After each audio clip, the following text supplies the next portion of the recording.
Views and opinions expressed may not reflect those of the Allen County Public Library, Access Fort Wayne, and or any other supporting groups.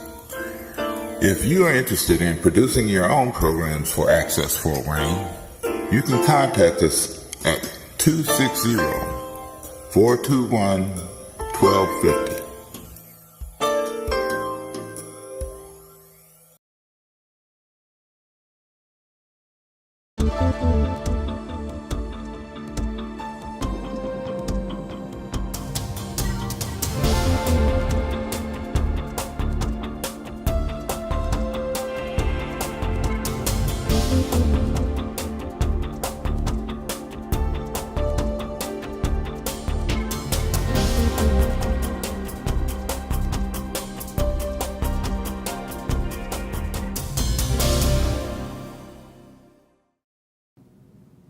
Hi everyone, I'm Mike Green, Public Information Officer in the Allen County Commissioner's Office, and welcome to CountyLine, the program featuring news and information about Allen County government.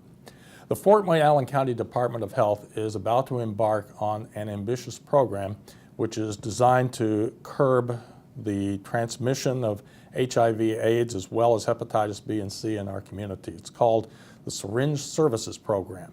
We're going to talk about the importance of that program, why it's necessary, and how it is set up to operate. And joining us today is Dr. Deborah McMahon, who is Health Commissioner for Fort Wayne and Allen County, and Mindy Waldron, who is the Administrator of the Fort Wayne Allen County Department of Health. First of all, ladies, thank you for joining us. We appreciate you taking time to talk about it.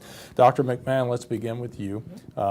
Outline briefly exactly what this program is intended to do, but tell us a little bit about why we need this program, not only here in Allen County, but in Indiana and throughout the nation, as a matter of fact. Well, really, it was in 2010 that the CDC really first identified we were in the middle of an opioid epidemic.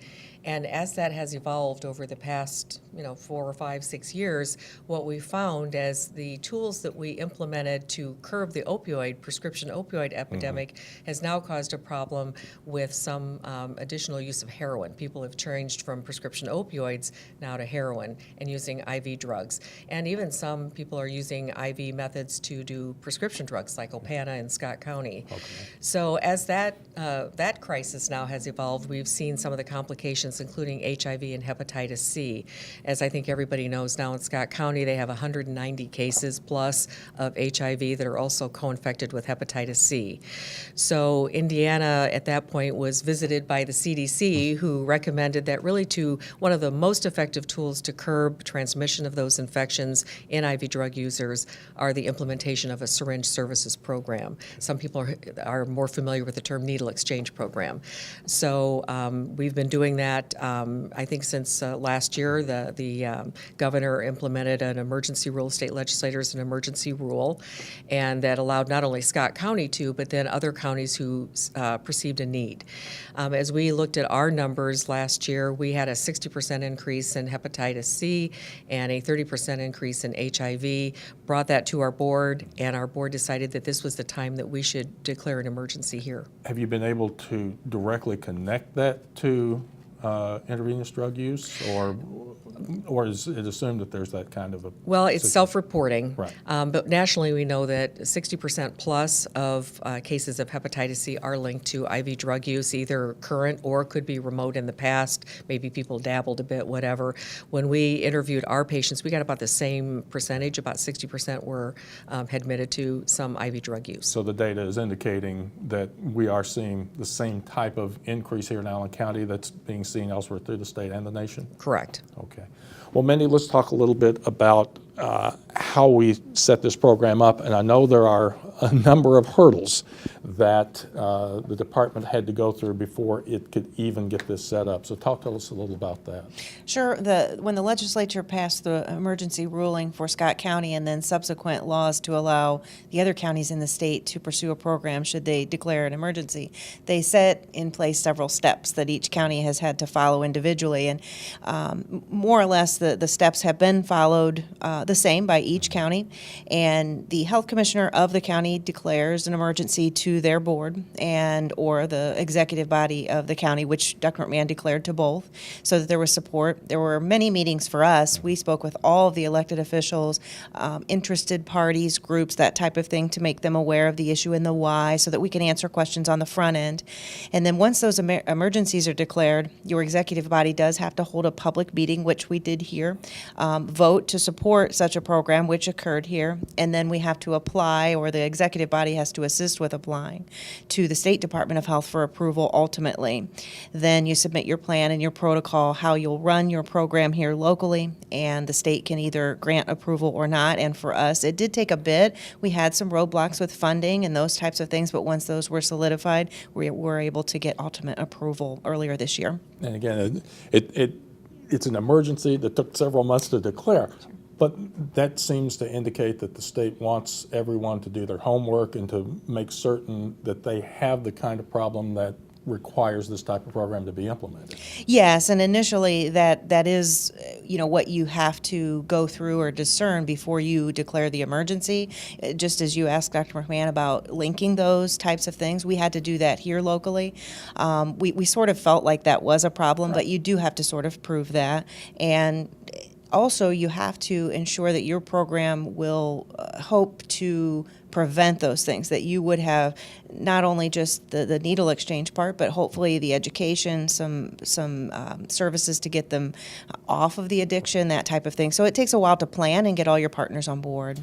And Dr. McMahon, I would figure that probably one of the reasons it takes a little while, and because you have to make your case to the state, is because there are some concerns out in the public about a syringe services program.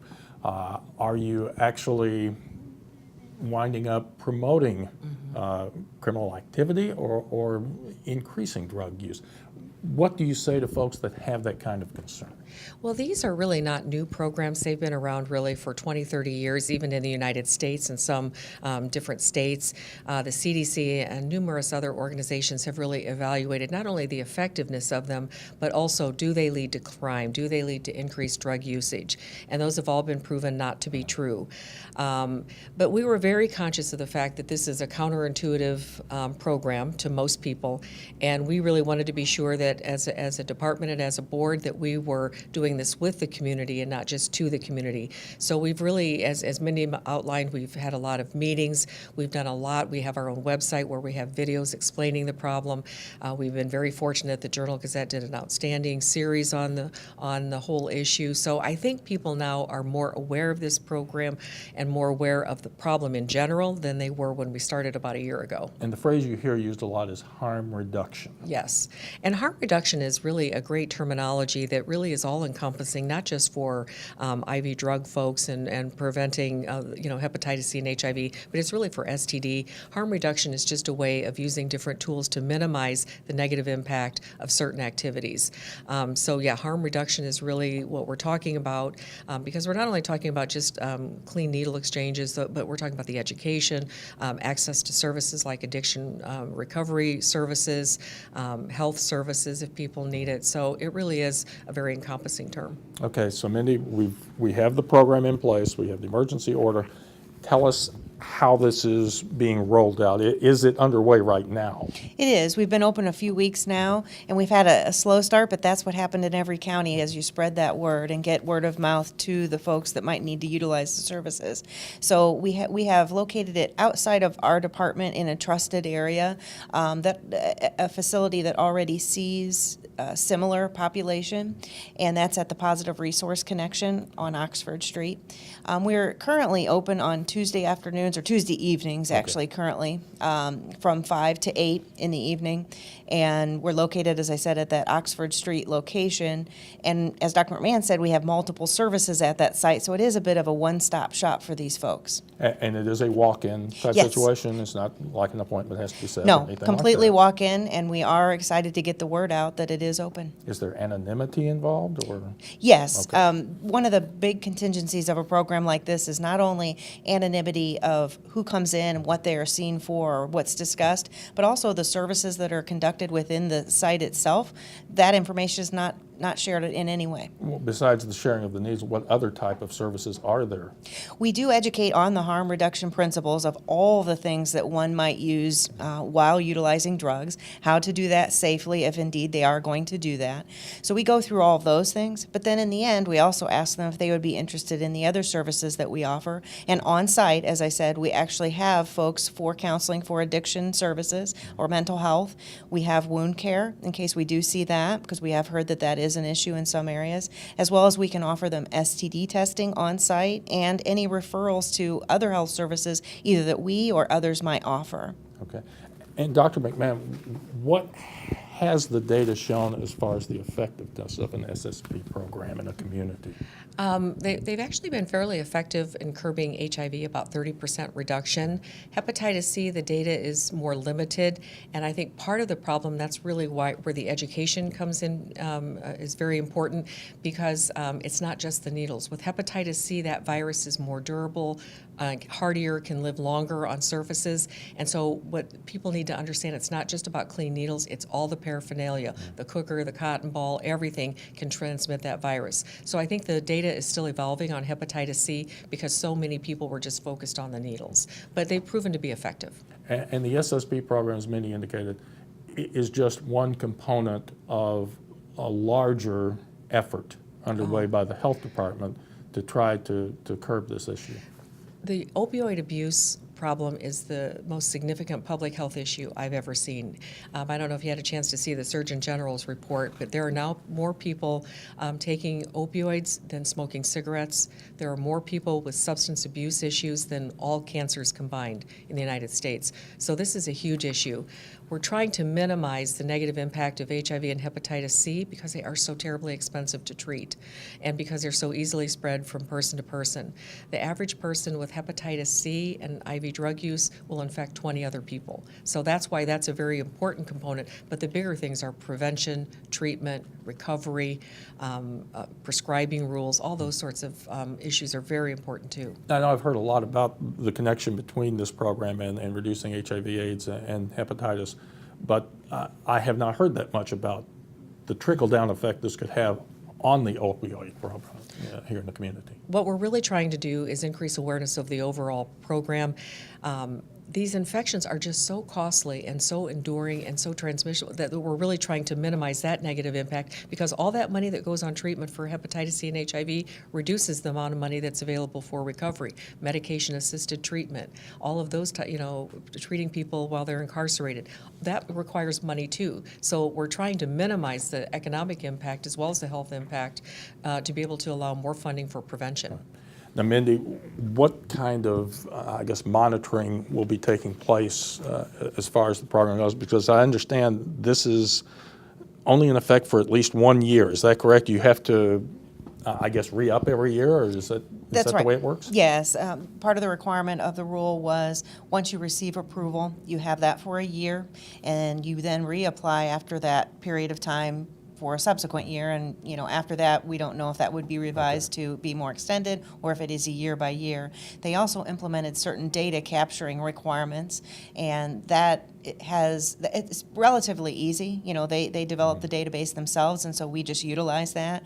But we feel that by capturing other subsequent data that we have, we can also show, hopefully, the reasoning for the need for the program, and hopefully that it is successful. And it'll give you a clearer picture as to the effect it's having on the community, not only for this problem, but maybe other health-related issues that you're not necessarily anticipating this program catching, I guess. Sure. I mean, this is a very large issue. So the issues that we are hoping to solve with an SSP from the health department's perspective is the disease reduction. And if, oh, by the way, we can get them into counseling and do other testing, that's all great. But we're hoping to reduce the disease transmission, and that's what we hope that we can show success at, whether it's through our daily activities in our clinic and our outreach or the SSP. I often reference this as one spoke in a very large wheel, from law enforcement to education to all the things, and many of the efforts Dr. McMahon has underway on different fronts will all hopefully work to lessen this problem and this burden. But it's a large problem to think that we could take care of in short term. It's going to be a long-term issue. one component, but an especially important component to this. If I could add on to Sure. that, I think it's very important. The CDC and other public health organizations have really made sure to ensure that we don't think that we're going to be proving the effectiveness of Syringe Services Program. That's already been established. And so the monitoring data is really to help you refine your program, to really be able to look and make sure that you're meeting all the needs. Do you need to be adding services, changing things up a bit? And to that end, what we're doing is not only collecting the data, as Mindy mentioned, that the State Department of Health would like, but we also have an advisory committee that will be meeting quarterly to be able to help shape the program. The program is probably going to look very different in 6 months, just because we need to be able to meet the need. We need to do what we need to do to be able to attract the people, to be able to gain their trust, to get involved in the program. But I think it's really important. We're not trying to prove the effectiveness. That's already been established. You're going to be learning as you go with this program. That's right. Okay. Well, again, an important component for us to know about, and we appreciate your time being with us today, Dr. McMahon and Mindy, and good luck to you with this program. Hopefully it is very successful here in the community. Thank you. The month of November is designated as National Adoption Month, an opportunity to share with people throughout the country the importance of adoptions. And here in Allen County, one day in November each year is designated as Adoption Day, a special time to honor and recognize adults and children who are about to become new families. Allen Superior Court Judge Charles Pratt is with us. He's been involved in these events since, I think it was 9 years ago was the first one here? 10 years. 10th anniversary, yeah. 10th anniversary. Yeah. Well, first of all, thanks for taking time to join us and talk about it. Thank you for being here. Tell us a little bit about how this got started in Allen County. We were the first, I think, in Indiana. In the state to participate in a National Adoption Day. There's a national organization that is designed to promote the importance of adopting, especially children that are going through the foster care system, that are looking for a safe and permanent home.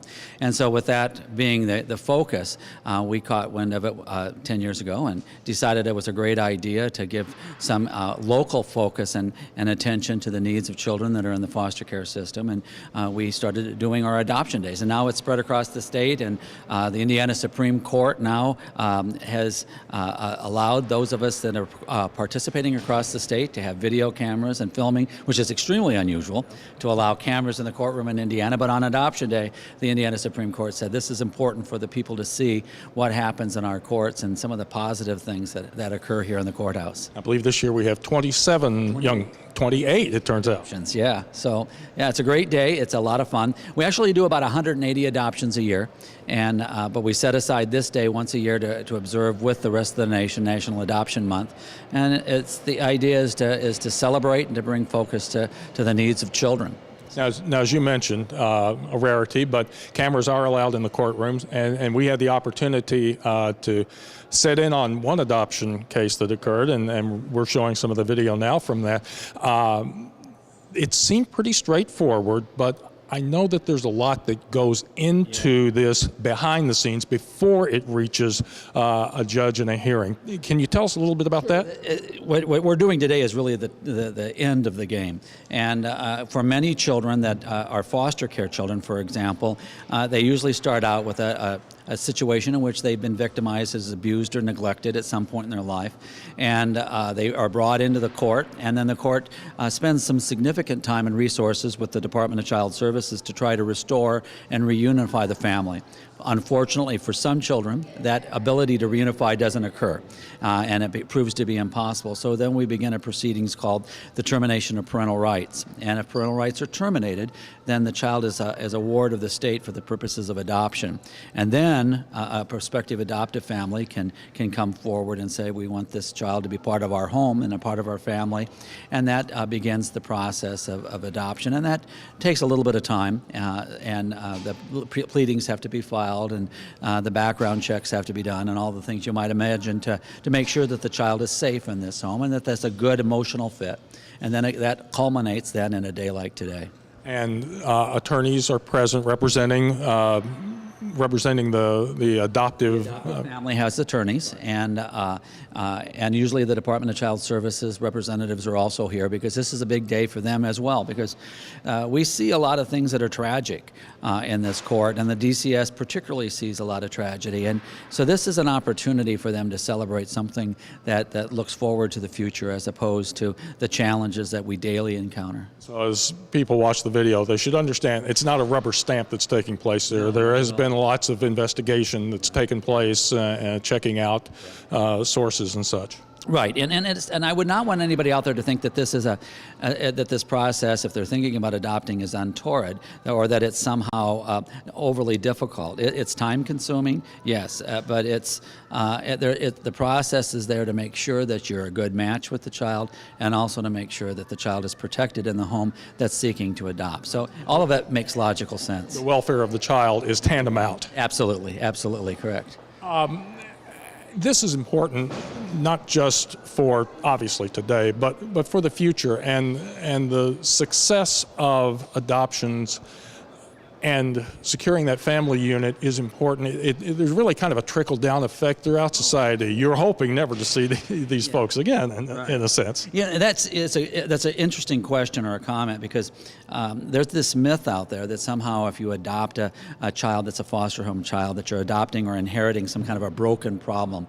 But the research that's there, and all of the research that we have on brain development and childhood behavioral problems, is that with a structured, safe, nurturing home, a child can really blossom into someone that they never expected to be. So to say that this child is somehow challenged is really to miss the point and to miss the opportunity, because these children can grow into be somebody really quite extraordinary if they're given that kind of a chance. And you're absolutely right. Every child that's adopted with that safe and nurturing home is one less child on the streets, and it's one less child that's likely to commit delinquent or criminal acts, because they now have a permanent place to call home. Judge Pratt, thank you very much. We appreciate your time. Yeah, thank you. Thanks very much. Well, as we mentioned, today's a special day to promote adopting here in Allen County, but that's something that's worked on throughout the year. And Nancy Springer is the administrator and supervisor of the CHINS program in Allen Superior Court, and she's here to talk to us about that. And first of all, CHINS stands for? CHINS stands for Children in Need of Services, so we're talking about abuse and neglect cases. And most of your work is done through Great Kids, Great Communities, correct? Yes, Great Kids Make Great Communities is a grant-funded initiative under the supervision of the court, and what Great Kids seeks to do is to provide training and support for youth workers, and through those youth workers build up strengths and supports for kids in Allen County. And how does the adoption role kind of play in that and what you folks do? Well, we always partner with the court to provide some of the festivities for Adoption Day, and also we do a lot of training for foster care and adoption agencies throughout the year through Great Kids. We decided to do a special project this year, which was a little unusual for us. Yeah, tell us a little bit about that. It promotes and I think helps people understand a little more about the importance of adoption. Right. We're always looking for personal stories that will help get that message out about how important it is to provide those caring, supportive environments for kids. And we heard of this story of Travis and his story of being adopted as an adolescent, and through that we decided, well, we can make a little bit of a special project out of that, and through that story grew this music video. Okay. And Travis, when we're going to show you the music video, I believe is he the lead singer in this? No, he's the guitarist. Mm-hmm. But he wrote the song, correct? Actually, the song was written by the lead singer, Evan Sursenberger, and Evan and Travis and I sat down early in the idea stage of the project, and we started thinking about what are some ideas or themes that could work for a song that would help us promote the idea of adoption, and what we want to get, the message that we want to get through as the music video is watched is that kids that are in these maybe not so great situations need a loving, caring, supportive home. And they have great talents, interests, passions, lots of potential, and they need the support of a caring environment to help them realize those potentials. Okay, well, right now, let's take a look at the music video that we've been talking about.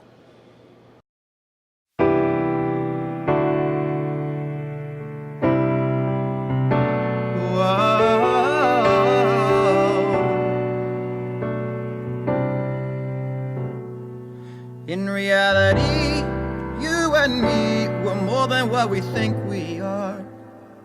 And even though we're like the sea, drops in a sea, or one of a million stars, even one star's light is capable of scattering the dark. All you need is somewhere to start, a little friction to provide the spark. And your light will shine, and in time you will finally find that you shine so bright. Your fire's blazing, it's so amazing. Oh, in time you'll find you shine.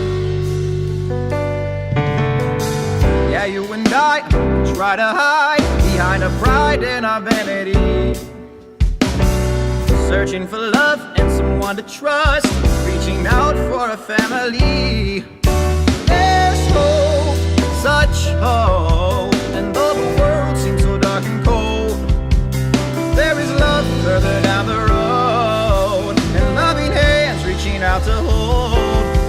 I know that it seems rough and it's so tough, and you got this weight all up on your heart. The pain fades and the love stays at a safe place in these loving arms. Release these burdens you keep, and feel the sensation of peace.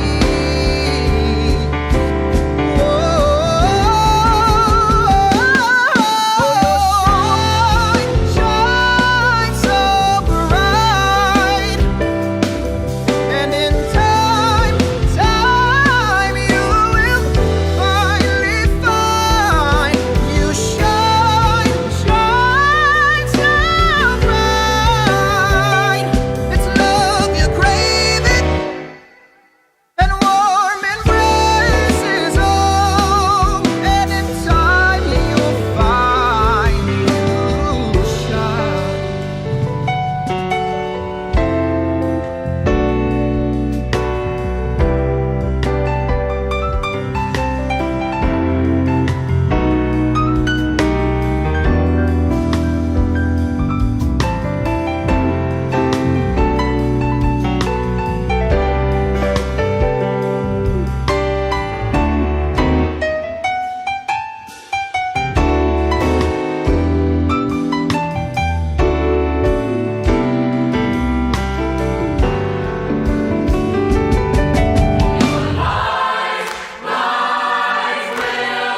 Oh, your light will shine. In time,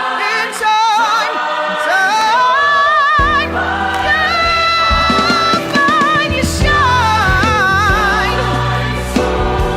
Oh, you shine so bright. I know you're craving, I know you're waiting. Oh, in time you'll find, yeah, you'll find that life. In time you'll find you shine.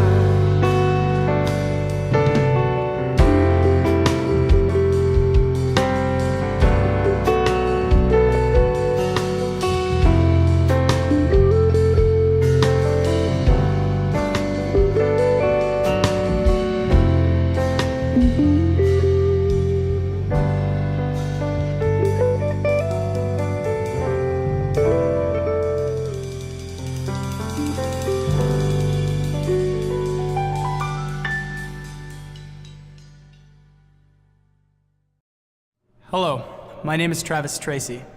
The video you just watched tells the story of a child needing a loving and caring family. It's also my story. Many people, including people I will never know, acted on their belief that every child deserves a forever family. They were willing to invest part of their lives to secure for me the opportunity of a new life. Over 100,000 foster care kids are waiting for placement with a forever family. Yet many believe that adopting a foster child, especially an older child, is risky and that these kids come with a lot of baggage. I'm here to tell you that through love, patience, and a stable environment that any child can shine. If you don't believe me, ask my mom. Through adoption, I have been giving parents who love me unconditionally. They have encouraged me in my music and my studies, and they are the foundation for my tomorrow. Support National Adoption Day. Help kids like me get a forever family. Help us shine.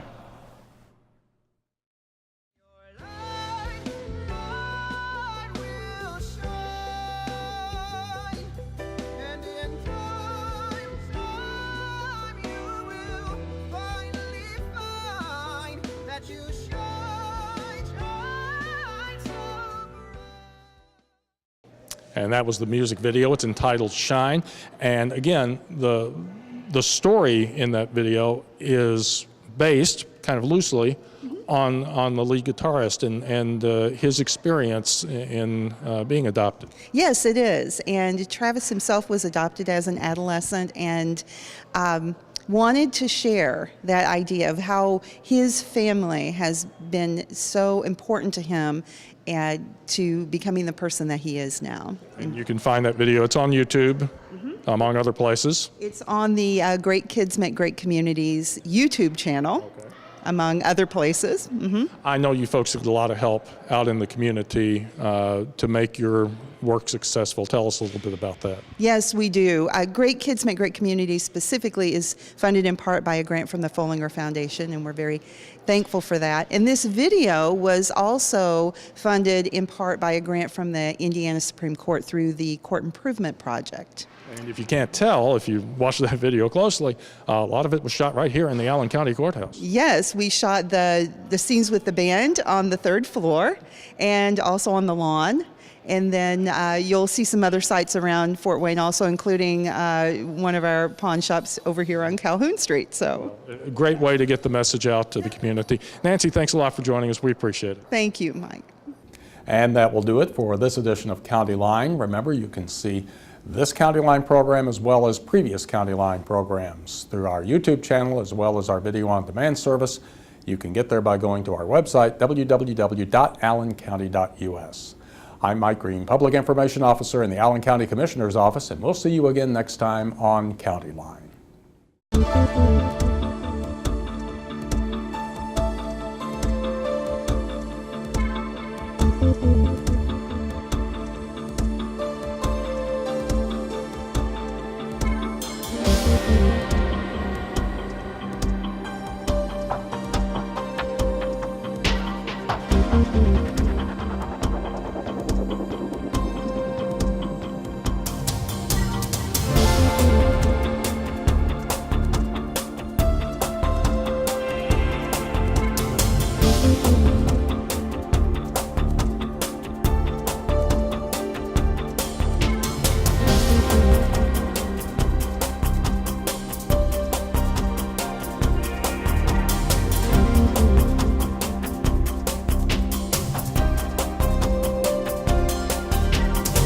Thank you.